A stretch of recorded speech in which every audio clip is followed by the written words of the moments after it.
Blessings of this year are flooding in and turning tides.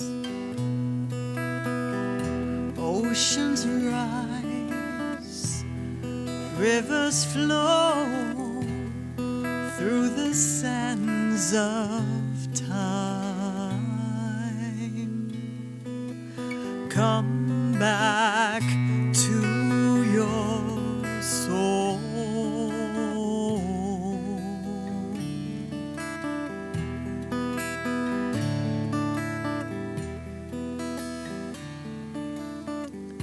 Open hearts will feel the love, helping us realign.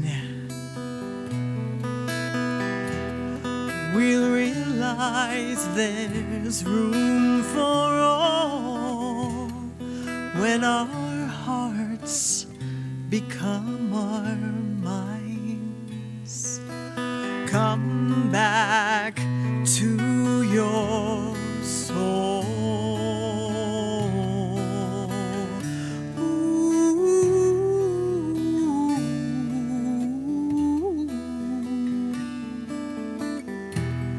Now is the time, a time to share, a time to care, to open up our hearts, open up our eyes and see.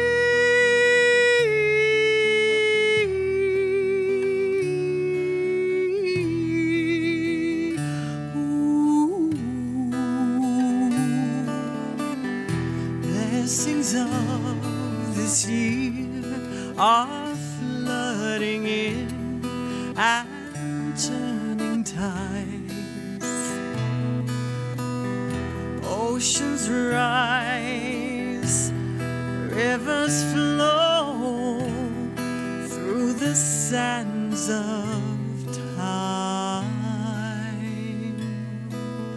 Come back to your soul.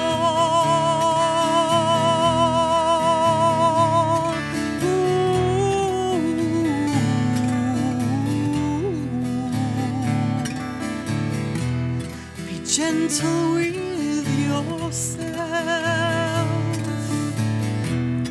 Be loving and caring and kind. Be gentle with each other. Everything will turn out just fine. Come back to your soul.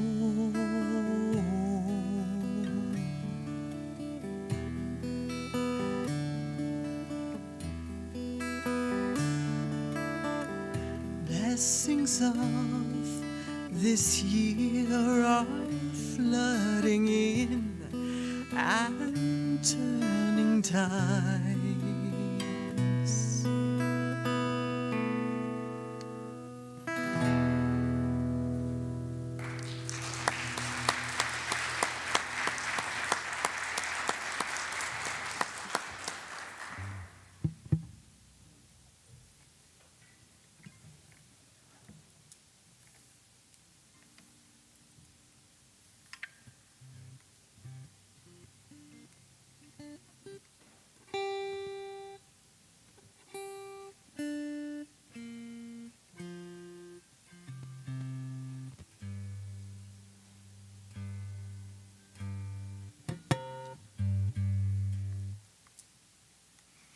Thank you so much. Good morning. My name is Sahffi. It's an honor to be here with you today. That last song was one of mine, and this next song is a song by Karen Drucker. It's called Let Go of the Shore.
into the mystery.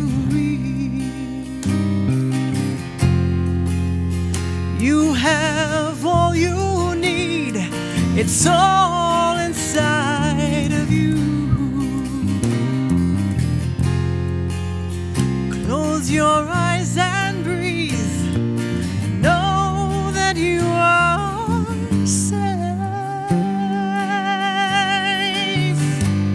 Let go of the shore and let the water carry you. Let go of the shore, float into the mystery. Let go of the shore, let go of the shore. Let the water carry you. Let go of the shore, float into the mystery. You can trust your dreams, your heart will be your compass. Lift your gaze in faith, trust that you will arrive.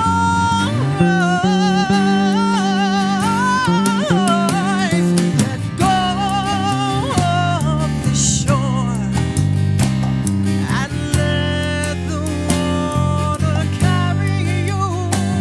Let go of the shore, float into the mystery. Let go of the shore, let go of the shore.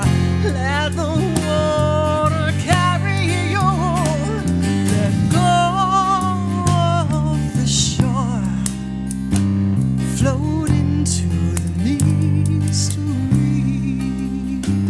Float into the mystery. Float into the mystery. Float into the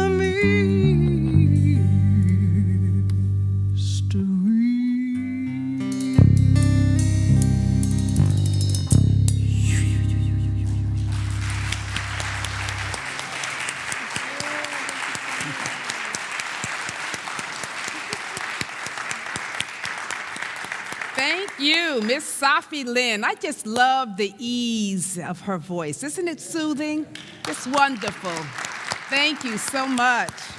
And I love the titles, flow into the mystery. Let go of the shore and flow into the mystery. Life is always calling us, let go, new territory, flow into the mystery. It's going to be all right. Divine order is always unfolding. It's always established, but we'll never get there if we're holding on to the shore, just let go. And then I love that phrase from her first song, return to your soul. Your soul has everything in it that it needs to do this thing called life. It's all within. So we must constantly remember, let me get back to the remembrance of who I am and who I've been created to be, which is beautiful. So thank you. Good morning to everyone. Good morning. Thank you. I welcome those of you who are with us online, sending your light and your love. We acknowledge your spirit and your presence in this wonderful sacred place. Because there's nothing that separates us. No physicality. Energy is translucent. It just moves without barriers. And so there's nothing that can separate us. That's what the Bible says. There's nothing that can separate us from the love of God. There's nothing that keeps us separate. So we're thankful to all of you who are with us today. And to you who are here in the house, I acknowledge you. If you're here for the first time, we're welcome. Just raise your hand if you're here for the first time. Wonderful. Thank you. Welcome. And I just invite you to make sure that you get a visitor's pack as you leave the sanctuary on your way out so that you can be abreast of all the things that we do here in this wonderful spiritual community called what? Unity. Unity of Washington, D.C. So we're grateful and thankful. We're going to do things a little differently this morning. We have a couple of technical challenges, but we're working it out. We're going to make it seem, I told the band, this is what we're going to do. However things unfold, that's the way we planned it. See, we're going to start with that notion. However it unfolds, that is the way we planned it. So we're naming it All Good. We're naming it All Good. Well, we're starting. This is the first Sunday in month. Our Sunday school is back, so I don't know if our children have come, but yeah. We want to make sure we get those new young souls in the house, too, because they bring their own special brand of energy, do they not? Young people come with energy, so we welcome them back, and we're grateful and thankful. There's a lot going on. This is the first Sunday in the month of March, and March has been designated as Women's History Month, right? Women's History Month. And when I was in elementary school, we had to do book reports. I don't know if they still do them now, but we had to do book reports, meaning you had to read a book and report it on it. And we were to do a book report, 3 of them, on different ones, on people who we admired. And I chose these 3 women because I admired their heart, I admired their tenacity, I admired their boldness, right? And I admired the fact that each of them in their own way refused to stay in the box that was assigned to them. Now, you know, whether we know it or not, we have all our little boxes that we're comfortable sometimes in our box because it's known, it's familiar, right? And so even if it's tight, it's what we know. But these 3 ladies, in their own ways, they just refused to stay in the box that they were assigned to. And the first one that I chose, and this was over 60 years ago, but the first one was Harriet Tubman. Harriet was my girl before the movie came out and before she became popular with folks. I loved reading the life and story of Harriet Tubman because she was the epitome of a brave heart. You know, she had a brave heart, a brave spirit. She was so in tune. I love the fact, and even when I was a young girl, I was always attracted to the divine, to spiritual approaches and to things of the spirit. And I love that she was so connected to the divine that she would get her spiritual downloads so that her intuition was activated to guide her through the territory she had to travel through, right? In such dire situations and straits, but she would follow the outer signs of the moon and the water and the river. She knew how to do that, but she relied upon that inner spirit to guide her, to say when it was safe to move, when it was time to be still, what direction did you know? And so that helped her out through her life, and that sort of spoke to me. I loved her fierceness. She was fierce. That was a fierce, bold sister. I put that in. She was a boss. Now, I wanted to say that she was something else, but I couldn't because I thought, well, maybe that's a little bit of a stretch. But she was a bad sister. I'm going to say a bad sister. But you know where I'm going, right? That girl was bad, right? And I loved that about her. She was fierce, she was strong, she was confident. She even said she used to wield a pistol.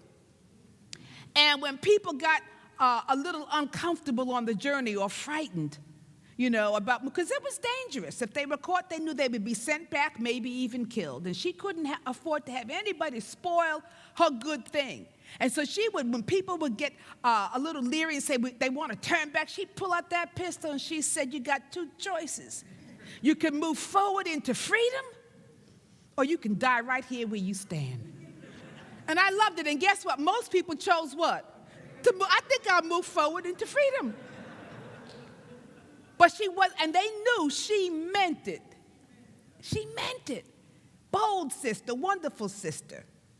And then I chose Eleanor Roosevelt. And I chose Eleanor because she was another sister who refused to stay in the box that she was assigned to. She was not afraid to speak truth to power, even to her husband, who was the president of the United States of America. Eleanor spoke her mind and she spoke her heart, and she was truly, sort of out of the box. Because by then, as a first lady, you were supposed, or as a woman in general, you had a box, you stayed in your lane, you were supposed to be demure and, sweet. And Eleanor was bold. She just did things her own way. She could not necessarily be contained. And not only did she willingly speak truth to power, but she also was not afraid, unafraid to speak up for that which is right, to do the right thing. And she had become a member of the DAR, which is the Daughters of the American Revolution.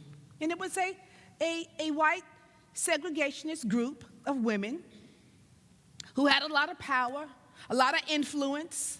They had Constitution Hall built so that they could use it to promote and premiere the folks who they wanted to. And Eleanor had become friends with Marian Anderson and loved her powerful voice. And she even invited Marian to come to the White House to sing for the King and Queen of England that had visited. And so she was so proud, and so she wanted Marian to sing in Constitution Hall. But of course, that posed a problem because they had a rule that no persons of color could enter in or participate or perform in the hall.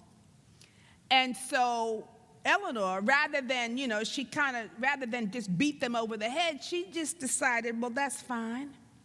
We'll find another way. And so she decided that she was going to resign, number one, right? She resigned from her position as being a member, and then she proceeded to book Marian on one of the biggest things. You can't do Constitutional Hall. How about Lincoln Memorial Center?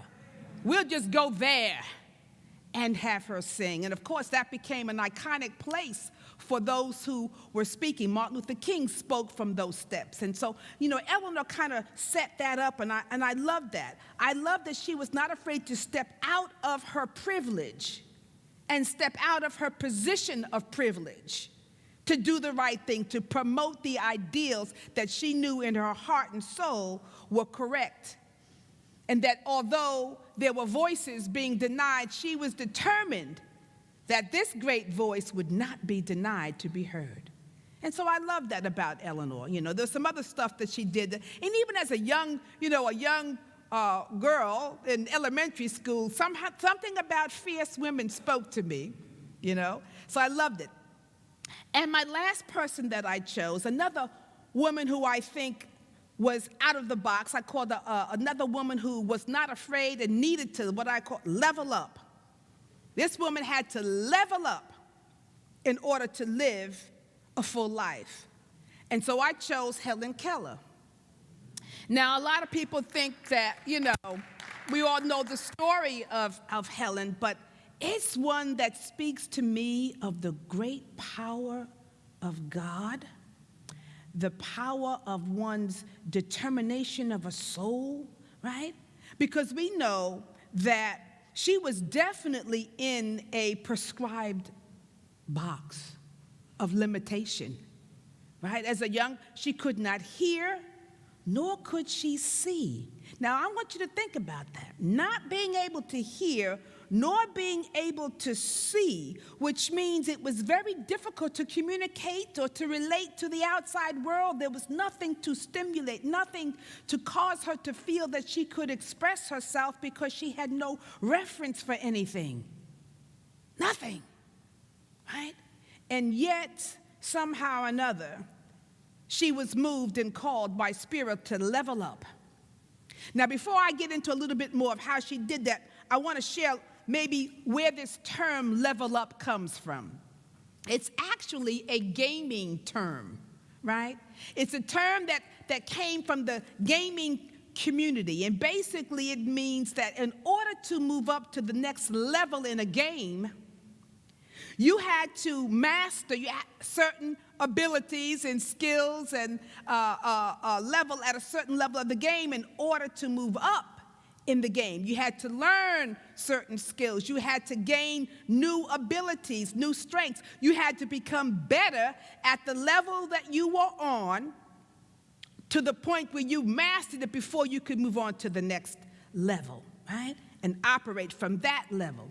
And so you basically had to continue to learn, to grow, to perfect, what I call to play and practice, practice, play, practice, level up, get better, better, better.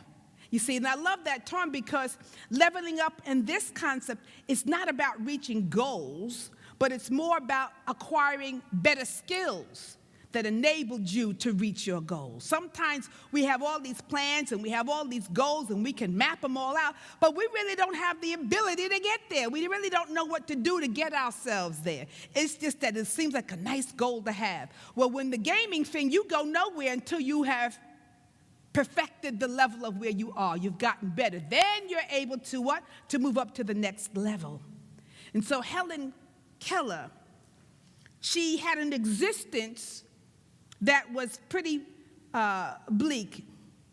She was, as a child, she was kind of wild because she didn't know a reference for anything.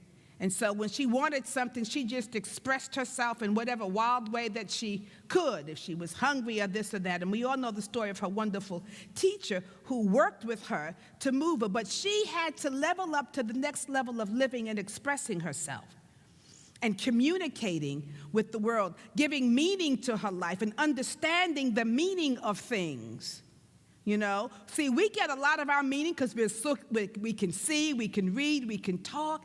There was a bright, conscious soul there, but not knowing awareness how to communicate, right? And so she had to learn how to make something have a connection and a meaning for her, so that if she touched something, she understood after a while that this might have been a flower. Right? But before she had language, before she could attribute this as flower, she just didn't know what it was. It was just stuff. And so she was just flailing about, but she learned to level up to this next level of living. She acquired new skills. When she acquired a new language, sign language, and she was able to put a meaning and put something in context, then all of a sudden, her whole world began to shift and to open up. And she began to have an ability to have a relationship with the things that were all about her because she could ascribe a meaning to it. She could understand what this was, right? And the more she got accustomed to understanding what were things in the outer world, this is what happened, which I love. She immediately also began to develop her inner world because now she had awareness. Now she had consciousness of what things, and so she could then begin to continue to dwell deep within, but her inner world began to expand as well as her outer world. And all of a sudden, she was in touch with the divine like nothing any of us probably have experienced. She could communicate because now her mind was opened, her awareness was expanded, and the divine began to speak with her as well, to the point where she leveled up so much that she could describe things and the beauty of things that she's never seen nor heard. But she could see things and she could hear things that were beyond sight and hearing. Sight and sound. She could see things and hear things beyond sight and sound. Now that's, if you get what I'm saying, that's deep, right? So deep. And if you've never read any of her writings or her poetry, the way she describes things, I used to say, how could she get to that description with something she's never heard, seen, but yet she could see beyond physical sight? And it was the divine. And I said she worked at a level that sages and mystics, she lived at a level that the mystics lived at, and beyond that, because she was so in tuned to her inner world, and the divine began to commune with her, to show her, to speak to her, to tell her what things were beyond just sight and sound. This is what Jesus meant when he said, let those who have ears to hear and those who have eyes to see. Well, everybody had, most of the people had ears and eyes. That didn't mean you could see a thing or you understood. He was trying to get us to a different level of seeing, knowing, and understanding. And she was powerful in what she would write. There's a poem that Langston Hughes wrote, and I didn't know he had written, but he wrote a poem about Helen Keller. And Langston Hughes, as you know, is a great African-American poet. And he wrote this poem, and it's called Helen Keller.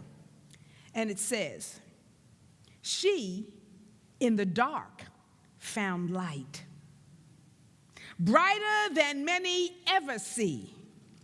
She within herself found loveliness through the soul's own mystery. And now the world receives from her dowers the message of the strength of inner power. That's what we learned. There's some kind of power in us that when we begin to tap it and touch it will take us beyond anything we could ever imagine. And she touched it, she discovered it, and it began to express to her in powerful, wonderful ways. And because of her, we looked and said, there must be something else going on that could allow someone who cannot see and cannot hear to see the beauty of the world and to describe it in such powerful terms. When we're looking at something and we just, well, I don't know, I see some flowers here, red and purple or whatever, but she would describe it with such exquisiteness that it had a depth to it, yet never having seen it. We've been empowered, friends, from on high. Each of us, we have been empowered. We have things within us that will enable us to level up, right? To level up. And, leveling up is just meaning moving to the next level of life, the next expression. So what are you doing with the life you are living right now? Are you leveling up, or are you just kind of leveled out?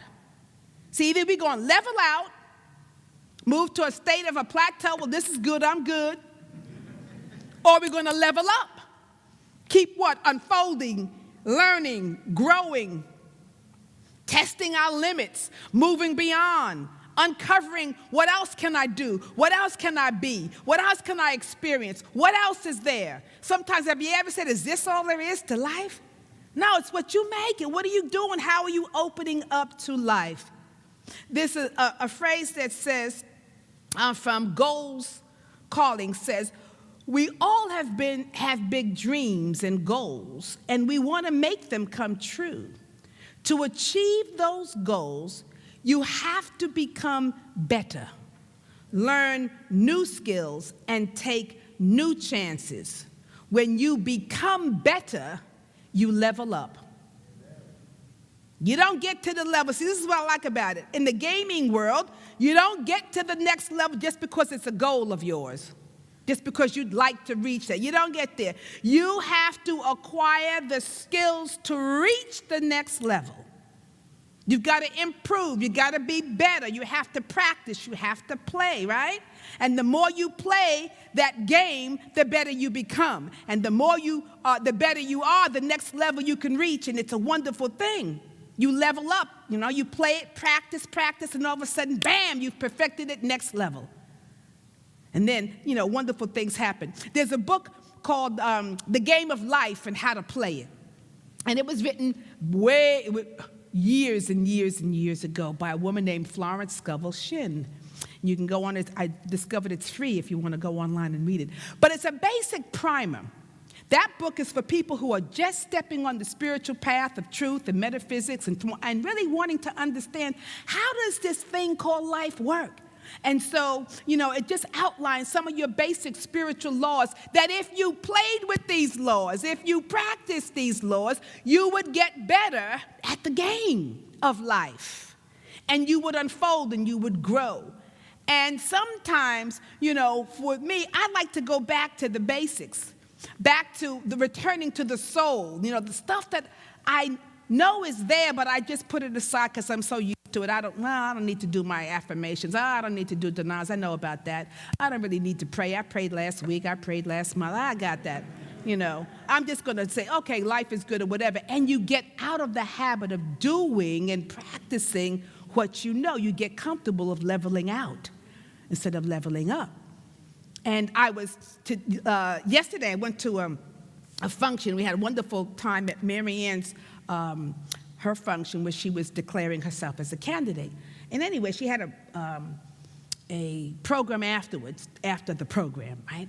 And I knew that it was going to be in a place that, I was deciding whether to leave my car here, take an Uber or whatever. I said, you know what, I Ubered to the one place, but I came back here and I said, I'm going to just drive. But I knew that it was very hard to find a parking spot there, and I had another function there once, and I drove around for an hour looking for a spot, and I missed a lot of it. So this time I said, well, I don't want to miss it. I don't want to drive for an hour. And something said, okay, do what you used to do when you first came into truth. See if you can demonstrate a parking space. Because you remember when you first started, you were happy when you learned how to demonstrate a parking space. So as I was driving, I said, you know what? I want a parking space. I want one on the block. I don't want to walk too far. I want a parking space. There will be a parking space. So as I was driving, I tuned my mind into a parking space. I want it. I deserve it. There will be a parking space when I arrive.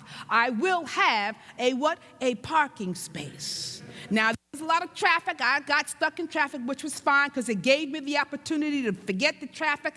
I will have a parking space. And when I turned the final corner to the street that I needed to be on, guess what was there? I no sooner than turned, and what was there? A parking space. And I said, bam, thank you. I pulled in, paid my little money, and I went on, and I said, that's how I used to demonstrate all the time when I was first on this spiritual path.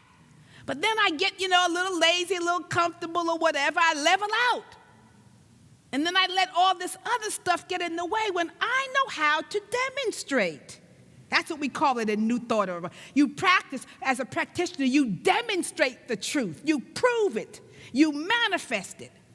And so I thought, yeah, I could do a parking space. And then I recognize also the same energy and focus that it takes to manifest a parking space can be the same process to manifest a healing or to manifest prosperity or to manifest a job or whatever it is.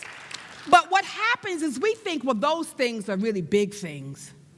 And somehow that takes more than just a parking spot. Yeah, I could do that, but can I get a job that I've been waiting for, looking for? No, it's the same process. It's the same faith. It's the same commitment. It's the same use of the spoken word. It's the same. The energies are the same. But what happens is we then nullify the energy because we think it's so big. Only God could do this. I'm not capable of demonstrating this. And so it's a little thought. It just takes a little thought of doubt. This morning I said I'm going to share an article that I wanted to read. And so, I used to, sometimes when I do research, I'll look at it on the phone. So this morning I said, well, I don't want to use the phone because it's so small. I'm going to bring my computer. And I'm going to set it up, and I'll read this whole thing from the computer. So I had a quick thought. It was very quick, right? A quick thought that said, what if the computer doesn't work? And it was so fast. It went by. I let it go. I get here, I'm excited to set up my computer, I see what I want, the article is there, I'm fiddling with it, whatever, and boom, it goes out. And I'm like, oh my goodness, an impression. The Spirit had told me before to print it out at home, but when I printed it out, it was distorted. So I said, I'll just read it from here, right? So that thought was real quick. It didn't work, but what did I have a quick flash of? That it wouldn't work, right? That somehow I would put the rest of my talk not on paper that I know, but I'll just read this article straight from the computer. That thought that I had that was a flash that said, well, what if it doesn't work? That thought was what interrupted I'm going to find me a parking space. I'm going to get this. I'm going to do this. without doubt, right? And so we had a little trouble, and Reverend Cheryl and I couldn't get a signal here. I couldn't get a signal in my office. The server was down, all this stuff. I ran up to Tracy, tried to get it working, blah, blah, blah, blah, blah. Finally, she used the hotspot. I said all that to say, when you recognize how powerful you are, when you understand how spiritual principles work, they work, as Johnny Coleman said, if you work them. And when you work them, you cannot doubt them. Because doubt is also a thought that is interjected into that vibration, and it then fluctuates and fools around with what you think you're trying to pray about or speak about. And then you go, well, what happened? And so I said, oh man, the computer here, the signals don't work, and blah, blah, blah, don't work. It had nothing to do with the signals. Nothing to do with that. It was my one quick thought. What if it doesn't work? Bam. You understand the process? So when you understand the game, I know that I leveled up by doing the parking space, but I leveled out when it came to working with this computer. And it doesn't mean that you don't manifest. I mean, it's real. We're having challenges. Sometimes this stuff is wonky. But I could have moved beyond the wonkiness and had the faithfulness that it will work. Because I needed to, I wanted to, it will work. So it wasn't that it didn't work, it was that I was not working. So anyway, when you get to this place of leveling up, you've worked hard, you've mastered it, you've accomplished something, you've reached a certain level, and you get ready to go to the next level. Now, guess what happens at the next level? You are at the beginning stages again. All of a sudden, all this mastery that you had, you find yourself having to begin again. It's like, where can I get this new level? But it's a new level. I've not been at this level, so therefore there are what? New things to learn, new opportunities. And then you're going, oh, wait a minute, I've been here before. I was a master, now I'm a neophyte.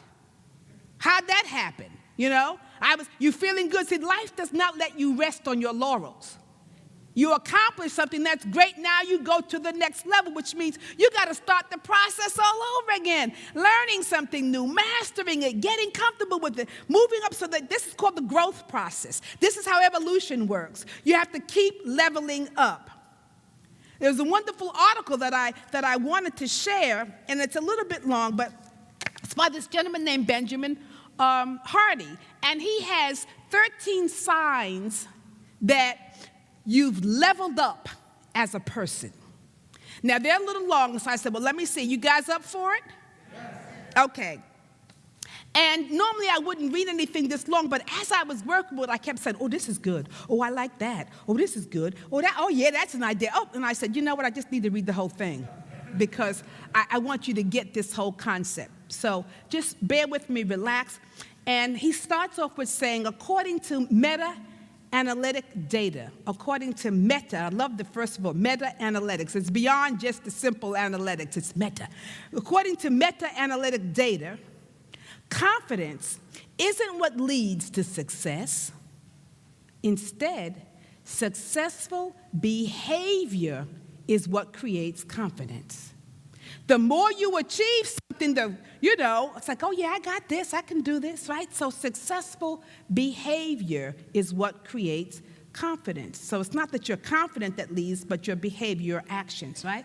So he says, unlike dopamine, which only lasts a short term, confidence is something you own.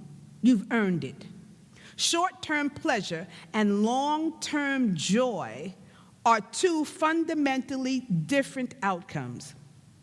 Meaning you could do something on the short-term level, you get a little feedback from it, and that's what a lot of sometimes these young people are. They want that quick, fast, instant gratification. Yeah, you get it, but what about the long haul? And he's saying joy is something that long haul, that tapping into that joy over the long haul is a different process. Once you've begun succeeding at any endeavor, you'll reach a threshold. You've been succeeding now. You're successful at whatever it is that you've chosen to do. He says you'll reach a threshold where you must decide if you're ready to go to the next level. Most people get comfortable at a certain stage because they don't want to deal with the emotional purging involved in leveling up. So meaning leveling up, you got to do new stuff. You can't be dragging. The old stuff is always with you, but you can't drag everything. And sometimes you got to let go so you can learn this new level of life, right? And a lot of people don't want to do that. Oh, I'm too old, right? Or I'm too this, I'm too set in my ways, or blah, blah, blah, blah, blah. Okay, well, you want to level out. You don't want to level up at that stage. And that's fine. If you fail to live, you will fail to live. You know, that's just the way that goes. And then he says, all of a sudden, the confidence you used to have feels completely gone. You're now wondering if you want to do this whole math thing. Oh, I skipped a place. Let me take my glasses off so I can see this. See, I'm taking my glasses off so I can see.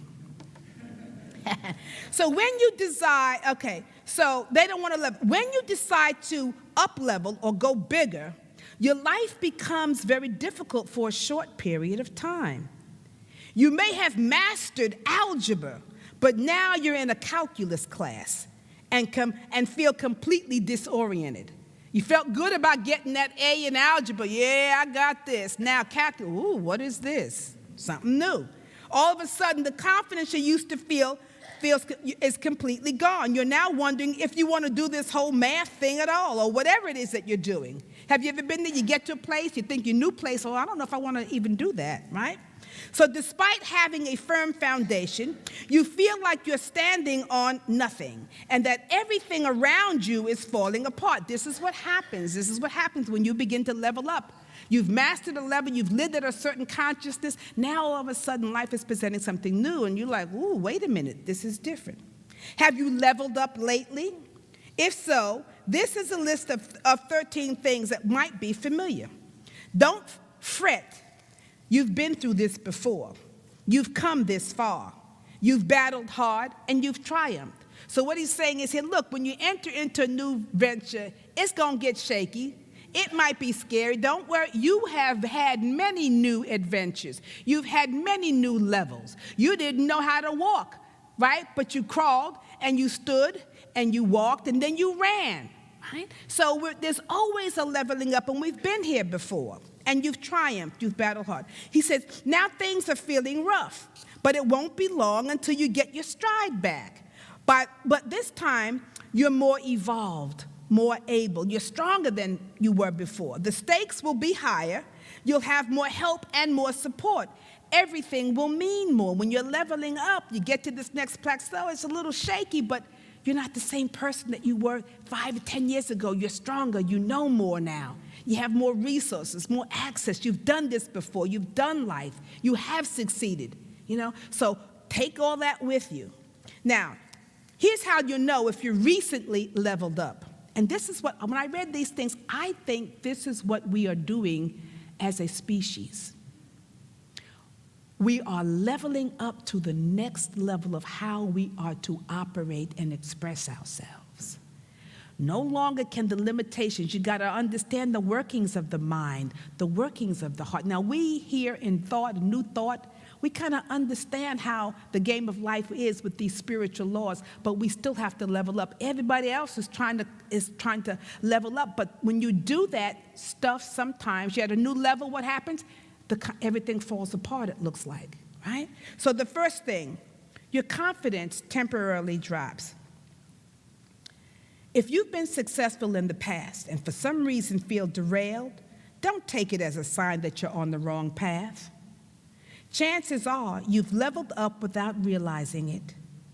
Dr. Stephen R. Covey said, we control our actions, but the consequences that flow from those actions are controlled by principles. We know something about spiritual principles, right? Right? So we control our actions, but the consequences, they're controlled by the principles.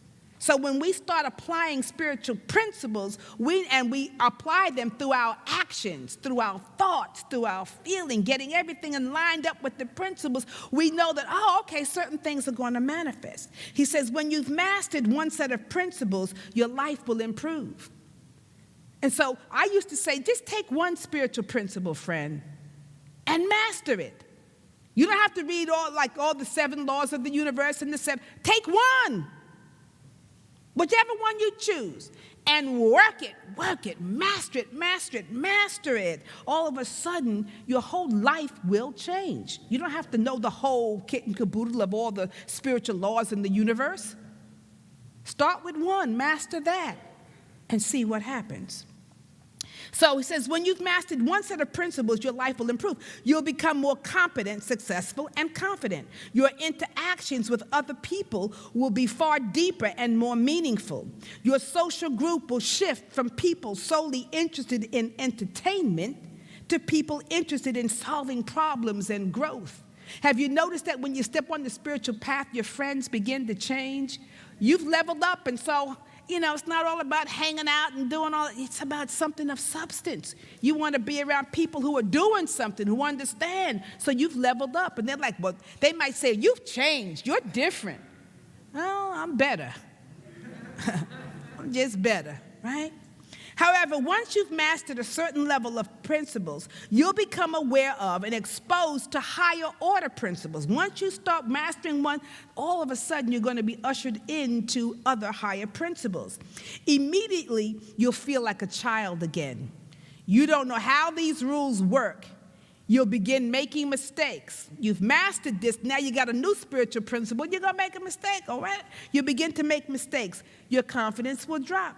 People will say you don't seem like yourself, and you'll wonder if you'll ever be able to feel that same powerful feeling again. He says, don't worry, you will. 2, that's the first one. The first level up is your confidence temporarily drops. Number 2, everything will feel like it's falling apart. I don't know about you, but I keep saying, Lord, what is going on in the world? Is it all falling apart? And when I was reading this article, I said, you know what? We're leveling up. We're reaching a new dimension where more people on the planet are coming into their spiritual power, understanding how things work. And so the old is falling away, and we're ready to take on new levels. And it feels a little shaky, but this is fine. So just before Arthur Napoleon Hill's greatest success in life, he went through several months of depression. Despite knowing deep within himself that he was capable of what he was capable of, he became paralyzed and incapable. He was at rock bottom. His life, finances, relationships began falling apart. Once again, the pain became severe enough that something happened. All right, here's a man who understood, who knew how the laws of the universe work. Napoleon Hill teaches you how to win friends and influence, just really great guy on the motivational, understanding, high thought. But then all of a sudden, he hit something and he got really depressed and blah, blah, blah, blah, blah. He didn't realize he was at another, boom, he had reached a level where he had to up-level, right? And so in this new level, he's like, wow, when the pain gets bad enough, you're going to move out of where you are. When you suffer enough, when you get all of a sudden, it's like, wow, I'm so down, depressed. Something within you calls you to level up again, right? So it says, once the pain became severe enough, something happened. A switch flipped. He snapped. In his own words, he said, I was seized upon by my other self, which had zero fear, was completely clear, and operated with definitiveness of purpose. He's down, he's depressed, he's stagnant. He said, then all of a sudden something happened, and he was influenced by his other self. His higher self, his divine self kicked in, and all of a sudden he remembered who he was, returned to his soul. And he says, this other self which had zero fear. See, when you start some new thing, you're, oh gosh, can I do it? But then at some point, when you're really leveling up, that spirit kicks in. You're like, you know what? I've been successful, and I can do this. I got this. Come on, God. And we start moving. Because when you're down so long, eventually there's no place else to go except up if you want movement. So he comes back to himself. With this immediate clarity, he was able to get direct insights about how to achieve his goals, right? But this acceleration and advancement came after several months of failure, defeat, confusion, depression. He had leveled up. and was facing bigger challenges and responsibilities than he ever had before. So when you level up, your stuff's going to be different. To whom much is given, the Bible says what? Much is required. So when you've achieved this great thing, the next thing is going to be even great, which means you have greater responsibility, greater opportunities, right? You're leveling up, which means you might be facing bigger challenges. And what we're facing now, some big challenges right now, but that's okay because we're leveling up, right? We're learning. He says the ability, this is from a quote he uses from this guy, Will Durant. I think the ability of the average man could be doubled if it were demanded, if the situation demanded. Meaning that when we are pressed, when your back is against that wall and you're pressed, guess what? You're going to find a way out. You'll start thinking, how can I move beyond this? All of a sudden, you didn't realize how much strength you had. You didn't realize that you could actually overcome this until it was demanded of you. And life is going to constantly demand that you level up. Okay, you're good at this, but now can you be good? Now I need you to be good at this. Okay, you've mastered, now I need you to do this. And so we're getting ready to move into having to master our spiritual principles and spiritual nature. Good, the universe is saying, good, you know how to be a human being. You failed at that, you've succeeded at that, you've got that, but now you're going to level up to being a spiritual being on this planet. And can you imagine, we've not had a whole planet full of awakened people who are spiritual beings yet, but we're getting ready to level up to that. And so it looks like everything's falling apart, but it's demanding. The situation now is demanding that we bring light. The darkness is calling for light, and we've got to level up, and that's what's happening.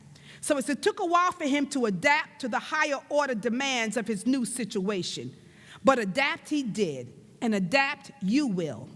You haven't yet risen as high as you're about to because you've never been demanded as much as you are now. I love that. You've never risen to this level because you've never been demanded at this point. But now life is demanding. We're going to rise up beyond anything we've ever experienced. Gee, I've never really been a spiritual adept, a master, where I could decree my words and they're done. I've never been at this level, but I'm here now. I'm going to learn. I'm leveling up. There's a fear of success lurking within you.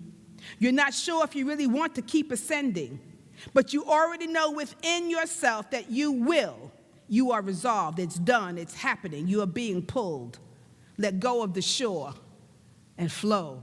We're being called to let go of the shore. Number 3. You'll begin to question yourself and your goals. So in the midst of your confusion and lack of performance as your world is seemingly falling apart, you'll begin to question yourself and the path that you're on. Well, this don't look like this is working. I've applied this true stuff. I've said a couple of affirmations. My prayers didn't work. I don't know about this path. All right. But first of all, your life really isn't falling apart. It's better now than it's ever been before. You're living at a much higher and more powerful level than ever before. You're adjusting to what that means. So you'll rise up. You'll meet this call. We're going to all rise up to be better than we were when we first entered this plane. We're doing it. But in the meantime, you might question clarity. You might lack clarity. You might be surrounded in a fog. You might feel disoriented. Anybody feel any of these things? I'm like, ooh, what is going on? It's during these moments that you'll need to stick to your core practices. So I know that there's a lot going on, and it's like, okay, I need to come back. That's what I did. Yes, I need to come back. I know how to get a parking space. Wait a minute, let me come back. So at this time, you'll need to stick to your practices. You'll need to deepen your learning. Come, take classes, speak, meditate more, be around like-minded people, speak your words, speak your truth, pray, affirm, step into it more. You got to do this. That's what's being called. That's how only way we're going to get out to this next level, right? So you need to deepen your learning, deepen your meditations, your prayer. Even still, for a period of time, the clarity that once seemed to have an infinite flow will feel dried up. That's okay. Keep praying, keep affirming, keep doing, keep learning, keep growing, keep coming to church, taking, the things that you know. 4, you might even feel alone if you're leveling up, even among close friends. Despite developing deeper and better relationships, you might feel alone. And the alone time is what you need. It's necessary because at this time, you'll need to maintain a deeper what? Connection. When you're so distracted sometimes with all your friends and hanging out, you're not going in. So that's what happened to Helen Keller. Once she got really understanding how to relate, she was able to just now make a deeper connection. Oh, there's something in this. There's something in me that's greater than anything. And once she made that connection with the divine kept pouring into her. Right? So that's what we have. So he says here, you feel alone. You're as sick as your secrets. Isolation won't help you get to where you go. The more successful you become, the more connected you'll need to be. So the more you get out here and you start achieving and don't get a high and say, well, okay, I don't have to go to church now because I done hit the $1 million lottery. I'm good. No. We start getting away from what we know is true. So the more successful you become, the more you need to keep connected to the divine. All right? The more you'll be. So if you become isolated and stay isolated, you'll lose your mind. In that case, everything will be permanently come crashing down. In the words of Greg, your success will become a catalyst for failure. Don't get hung up on your success. Enjoy it, right? But keep it moving. Enjoy it, but don't try to hold on to it because it's going to shift and change. Keep moving. So take this time that you need to get clarity. And you don't have to necessarily feel alone. 5, you may feel numb to what used to inspire you. Okay, so as you're leveling up, you were really good at something, you were moved by things, but once you're at a certain level, then done that, been there, done that. If you're feeling bored with where you are and what you've done because you've mastered it, that's okay, you're leveling up. So you might feel numb to what used to inspire you. Right? So he says, for a time you'll feel totally disconnected from your passion or your craft or your mission. See, and that's what happened, I think, when we were in this pandemic. We just recognized, oh, I don't really want to go back to that. Oh, that's not feeding me any longer. When we got still and quiet, right, and isolated within ourselves and made a deeper connection, we realized, well, what I thought was connecting me wasn't really I'm done with that. And again, this is what's happening. We're leveling up. So people are like, well, what is it that I really want to do? What is it that's going to bring me passion in life and energy? Because this ain't it any longer. And so, to have a whole society, a world trying to level up and figure out where it is and what's the next place, but this isn't it, right? So you'll feel numb to what used to inspire you. For a time, you'll feel totally disconnected from your passion, your craft, your mission. What used to keep you awake at night with excitement now finds you sleeping in attempts to avoid it. The external pressure feels too much. It's harder to focus. It's harder to get into the zone. I've done that. I know how to master that. I'm done with that. I need a new thing. It's harder to feel inspired, harder to care.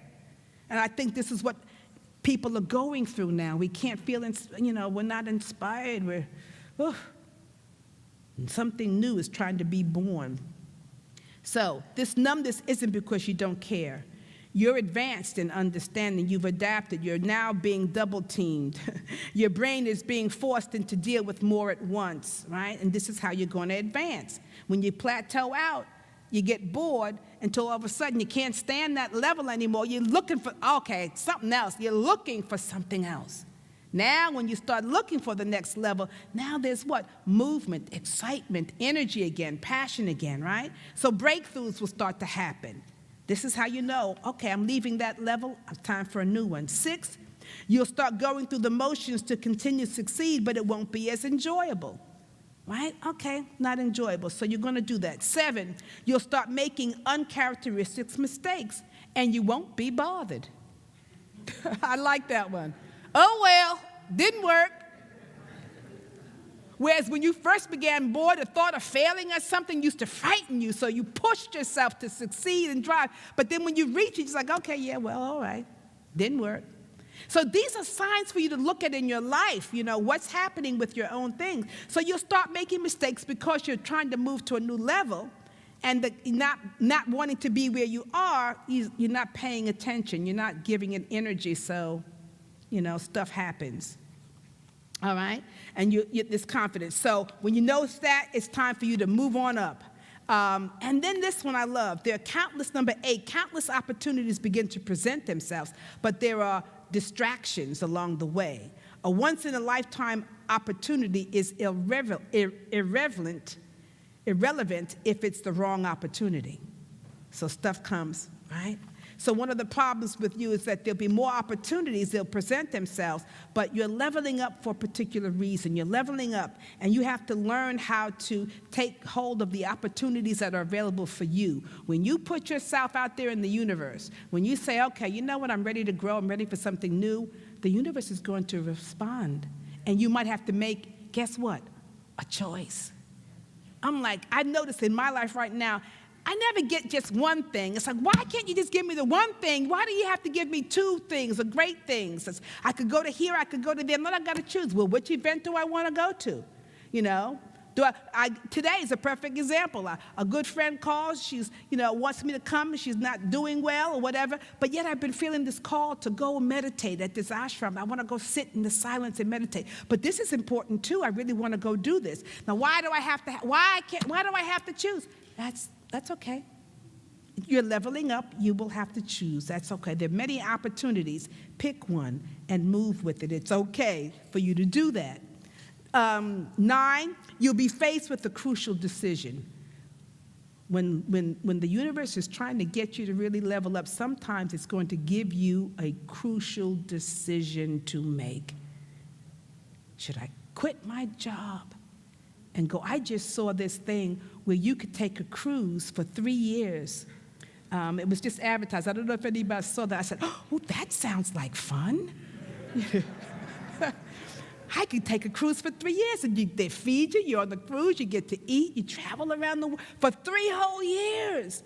See, they're enticing people because they know people are probably ready to do that stuff, right?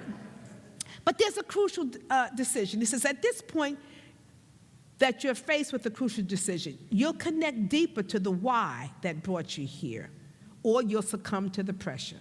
Why are you here on the planet? Why does God have you here right now at this time? Do you know why you're here? Sometimes we lose our why, and life has no meaning. I have no idea. I don't know why. I don't care. You need to get in touch with the why. And when you do, then there'll be a decision. As Harriet said, do you want to move forward towards freedom? Or do you want to die right here on the spot where you are? What's your why? What's your motivation? It's like, oh yeah, I think I want the passion of life again. I want to move forward with my freedom. And so you've got to make a crucial decision that gets you in touch with the why. This is a beautiful opportunity we've been given to learn, to take 3 years to step aside and say, who am I and why am I here and what's important to me and what do I want to do with this thing called life? It's the why. Get back. And then once you make that choice, you're going to need to adjust. You're at another level now. You've got to adjust, right? It says, what got you here won't get you there. I like that. What got you to this point won't get you to that point. Something new is needed. Right? When the baby learns to stand up, what got them to standing up is not what's going to get them to walking. They can stand up, but they got to have new sets of new skills now. Now balance has to come in play. I've got to master balance. Okay, now that I've mastered balance, I've got to master, can I move? Okay, just because I have balance is not going to get me to run. I've got to now run. I've got a new thing to do. Constantly leveling up. Right? And we have to keep adjusting to whatever is before us. Keep making the adjustment. This is my why. Okay, yes, I'm here, but now I want to go there. What do I need to get there? And when I get there, there's a new there. What do I need to get there? Keep moving and evolving. And that says, number 11, you'll need to recommit. You have to keep committing. Yes, I'm willing to take this step. Here I am, I'm willing to grow, I'm willing to unfold. I'm not going to sit on my laurels, I'm not going to wish myself. I see the door, I wish myself through the door. Maybe when you become a real spiritual adept, you might be able to do that, a spiritual adept, where you can actually transport your body. But until then, you need to get up and walk to the door. I think as a spiritual being, we can actually walk. I believe it. We can walk through walls. We can walk on water. I believe we can do those things because it is possible. But until such time that I have my consciousness there, then I'm going to need to do the things that I need to do to get me through the wall. If I want to go through that wall to the other side, I've got to walk through the door and walk around until such point where I'm at meditation and my power is so deep I can move through it. Until such time, I'm going to take the next step. What's the next level? Okay, let me walk through the door. And then number 12, you're going to have to quickly adapt to your new lessons. Growth will come. Once you recognize you're being called to level up, there are new things now. Okay, yeah, I was good at this, but now I'm at a place with beginner's mind. Okay, let me learn a new skill. Let me do a new thing. We say every time the Bible says that, there's a new thing. If we stay in touch with the divine, we'll always be presented with the new thing, the next level. Even Jesus said, in my Father's house there are many mansions, and I'm going to prepare a place for you so that where I am, you could be. But there are many levels, right, to life. We've got to move it. You get one level, go on to the next level. Get to that level, go on to, this is growth, this is evolvement, this is how things work. And the last thing to know is to enjoy it. Enjoy the process. This is what enjoy the process. All the ups and the downs and the ins and outs. Enjoy it all. Make it good. Make up your mind. When I got up this morning, I said, you know what, I'm gonna make up my mind to enjoy this day. Sometimes it's as simple as I'm gonna make up my mind to enjoy this day. Whatever it brings, the ups, I'm gonna enjoy it. So, I hope we take the time to recognize the beauty of life, that we are all so empowered. We have everything we need. Don't be afraid when things look like they're falling apart. Muster up the strength to keep moving forward. Keep moving, one foot in front of the other. God will continue to guide. It guided Helen. It guided Harriet. It'll guide you. You have to, though, be willing to do the work. Be willing to level up. You have everything you need. I don't know about you, but I'm ready, honey. I'm moving. I'm traveling. I'm ready to unfold.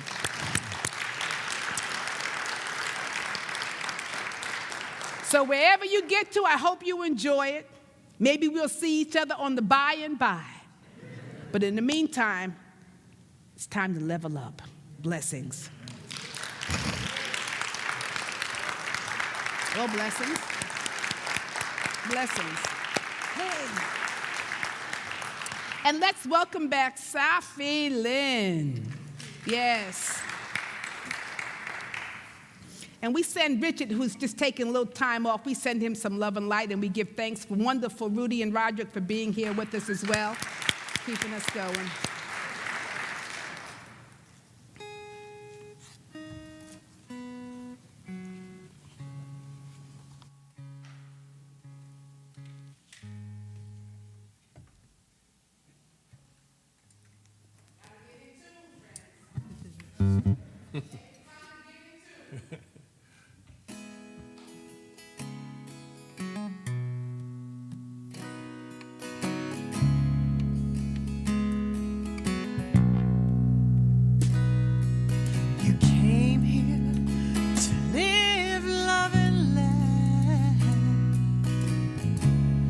Remember your soul, not your past. You can't stop for nothing. What you learn is what you get.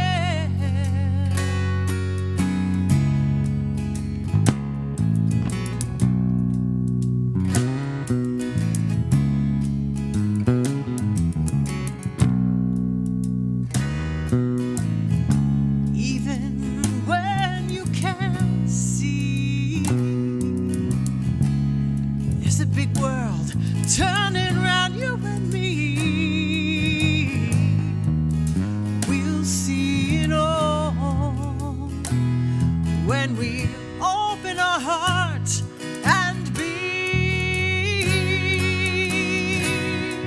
the colors of love,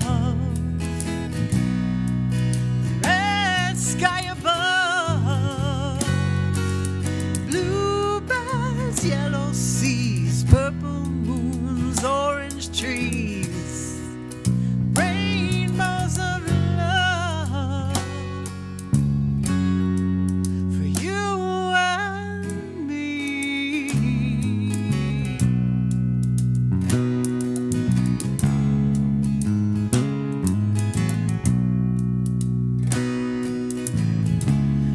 grateful for what you've been given. So many love and cherish you. And when you're lost, just open your heart and see the colors of love. The red sky above, bluebirds, yellow seas, purple moons, orange trees, rainbows of love. You don't need the answers. You don't even need to believe. Just look all around you. Find your colors in the breeze. Yeah, the colors of love. The colors of love. Red sky above, bluebirds, yellow seas, purple moons, orange trees, rainbows of love. The colors of love. The red sky above, bluebirds, yellow seas, purple moons, orange trees, rainbows of love for you and me. Yeah.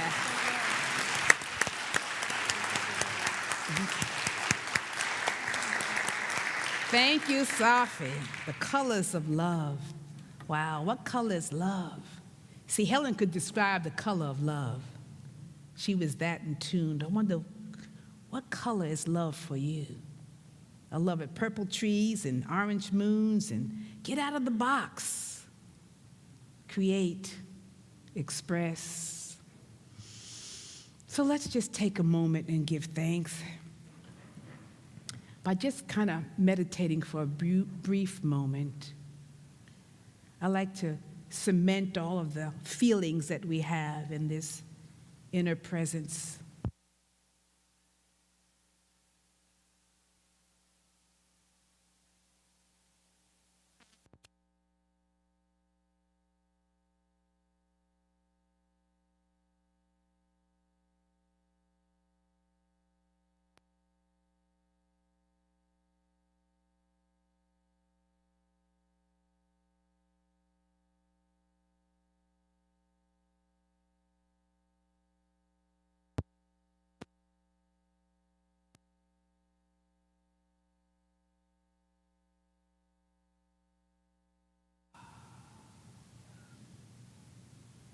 And in this stillness and quiet, feel the presence that is God. In this stillness, feel the peace that can heal your soul.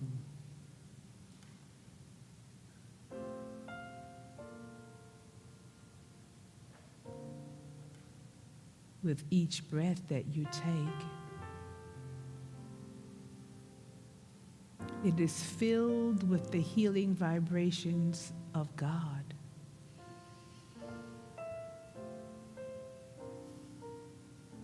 Whether you're seeking more clarity, guidance, or direction, or whether you need a physical healing, maybe you want more harmony in your relationships, more love,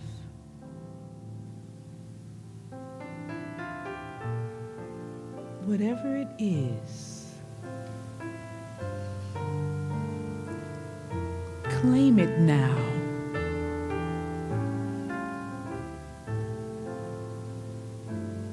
Use your I am love. I am healed. I am guided and directed. I am empowered from on high.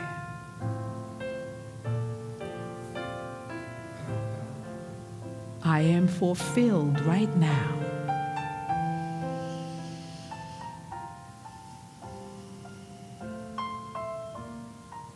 I am that I am.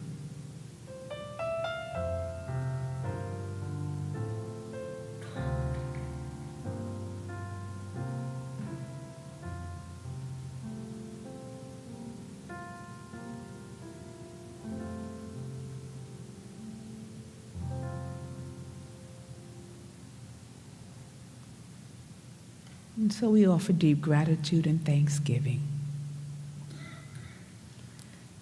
Thank you, thank you, thank you, Father, Mother, God, for the good. Thank you, God. Just take a few more deep breaths.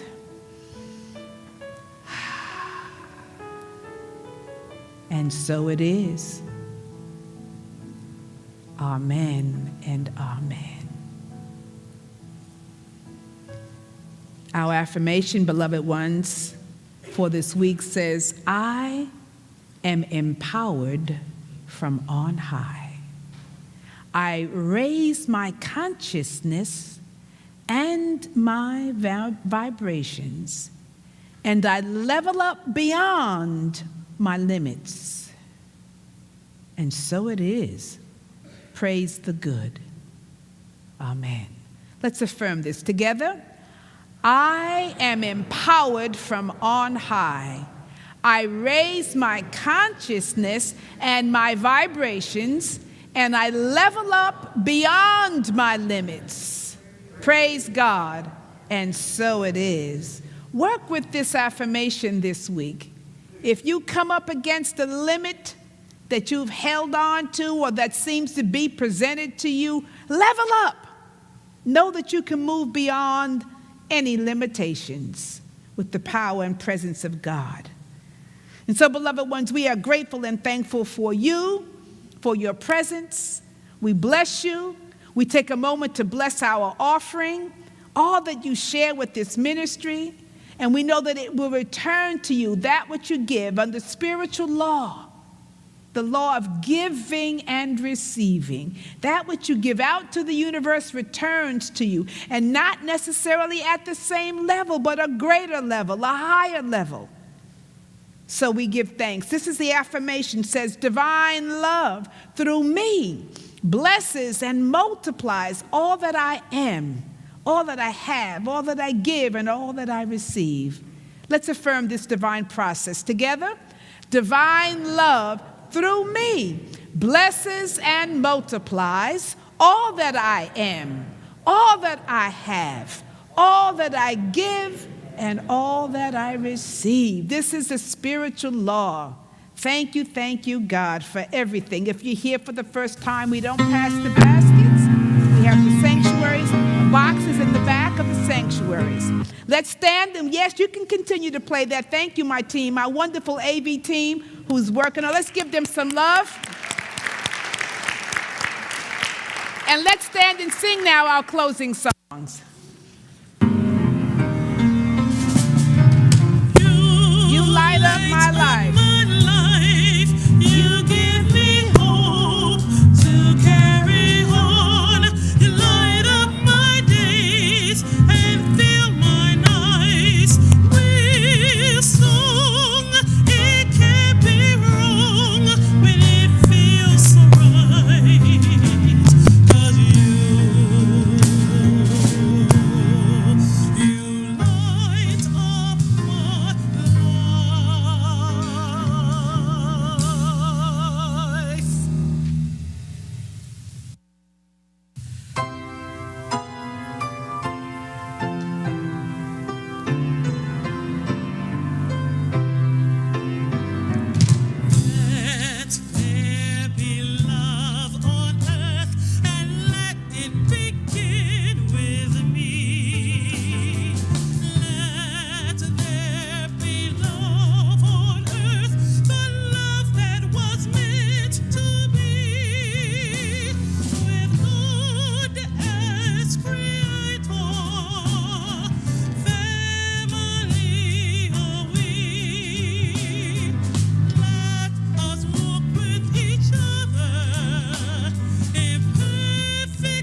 truth.